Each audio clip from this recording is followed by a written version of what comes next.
조국 장관을 둘러싼 의혹 수사, 이제 정경심 교수의 소환 조사만 남겨두고 있습니다. 이런 가운데 정 교수는 SNS에 글을 또 남겼군요. 네, 그렇습니다. 검찰에 출석해서 성실히 조사를 받겠다면서도 가족에 대한 언론 보도에 다시 문제를 제기했습니다. 이 내용은 박기환 기자가 자세히 설명해 드립니다. 조국 법무부 장관 관련 의혹을 수사하는 서울중앙지검 정문 앞에 아침부터 취재진이 몰려 있습니다. 조 장관 오촌 조카의 구속 기한이 오는 3일 만료되는 만큼 부인 정경심 교수의 소환이 초읽기에 들어갔기 때문입니다. 정 교수는 딸의 의학전문대학원 입시를 위해 동양대 표창장을 위조한 혐의로 지난 6일 기소된 피고인이자 피의자 신분입니다.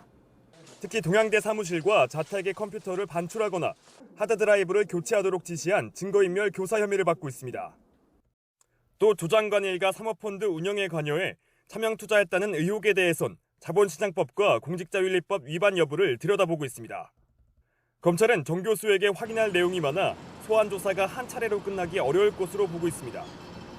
여러 차례 건강 문제를 호소한 정 교수 소환을 앞두고 응급 상황도 대비하는 것으로 알려졌습니다. 11시간 자택 압수수색에 대해 여론이 악화되고 대통령까지 나서 인권과 절제를 강조한 만큼 불필요한 오해를 최대한 차단할 것으로 보입니다. 검찰 소환을 앞둔 정 교수는 SNS를 통해 자녀의 서울대 인턴 활동 관련 의혹에 대해 적극 반박에 나섰습니다. 그러면서 자신의 사건 준비에도 힘이 붙이는데 자녀와 관련된 부정확한 보도로 힘들다고 호소했습니다.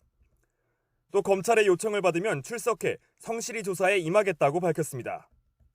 이와 별도로 검찰은 웅동학원 교사 채용을 대가로 억대 금품을 받아 조 씨에게 전달한 혐의로 A 씨에 대해 구속영장을 청구했습니다. 검찰은 영장이 청구된 A 씨의 신병을 확보한 뒤 금품을 최종적으로 전달받은 것으로 알려진 조 장관 동생에 대해 추가 조사에 나설 방침입니다. YTN 박변입니다.